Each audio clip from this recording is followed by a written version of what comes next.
to Foresights TV with me, Isma. In an unexpected turn of events, recent data from NASA's GRACE and GRACE 4 missions has revealed a rare occurrence in Antarctica, a net gain of 107.79 gigatons of ice per year between 2021 and 2023. This marks a stark contrast to the previously nearly 2 decades-long trend of ice loss, which saw Antarctica losing ice at an alarming rate. Between 2002 and 2010, Antarctica shed ice at a rate of 73.79 gigatons annually, and from 2011 to 2020, the figure jumped to 142.6 gigatons per year, driven largely by ice loss in West Antarctica and the Wilkes Land Queen Mary Land or WLQML region in East Antarctica. Here's a special story from Foresights TV.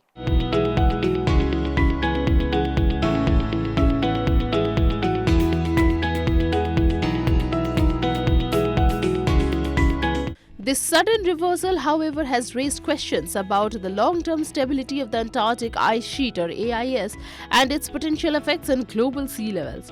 The recent gains in the continent ice mass primarily occurred in the East Antarctic glacier basins, including Toten, Moscow, Denman and Vissens Bay, areas previously known for rapid ice discharge and mass loss. The unexpected ice gain in Antarctica from 2021 to 2023 has sparked interest among scientists as it stands in stark contrast to the continent's previous trends. In the past, AIS contributed significantly to sea level rise, with Antarctica adding approximately 0.20 millimeter per year to global sea levels from 2002 to 2010. This number surged to 0.39 millimeter per year between 2011 and 2020, primarily due to the accelerated ice loss in the West Antarctic region. However, the new data has shown that between 2021 and 2023, Antarctica's ice gain helped to offset this by reducing the sea level rise contribution by 0.30 mm per year. The positive ice mass change was notably observed in 4 major East Antarctic glaciers, Toten, Moscow, Denmark, and Vissens Bay. These glaciers has previously been on the decline, losing ice as a result of reduced surface accumulation and faster ice discharge. However, researchers observed an unusual shift in their behavior. With these glaciers beginning to accumulate ice once again, this anomaly has been attributed to an increase in snowfall over the continent, which has boosted the surface mass balance and contributed to the accumulation of ice. Despite the positive trend, experts caution that the ice gains may be temporary.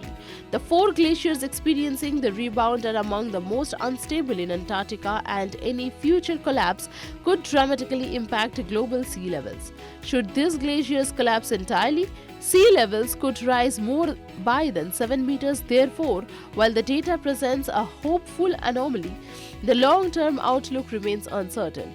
The increase in ice loss from Antarctica over recent decades has been driven by 2 primary factors: reduced surface mass balance and increased ice discharge into the ocean.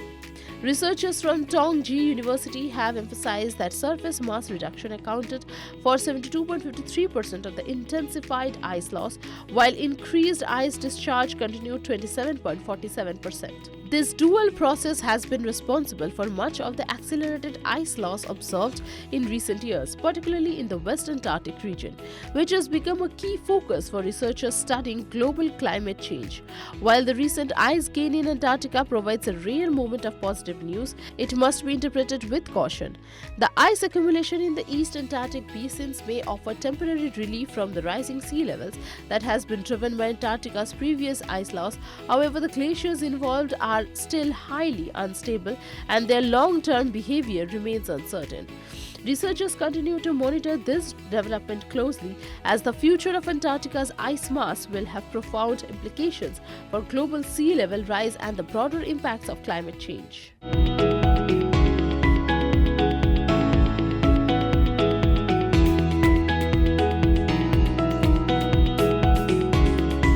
Ultimately, this recent anomaly highlights the complexity of the Antarctic ice sheet dynamics and the challenges scientists faced in predicting its future. The possibility of temporary gains do not erase the ongoing threat posed by the larger and more vulnerable sections of the AIS, particularly in the West Antarctic and the WLQML regions. As the global community continues to grapple with the realities of climate change, these findings underscore the need for continued research and international cooperation in addressing the evolving crisis. That's all for today. Thanks for watching Foresights TV with me, Isma.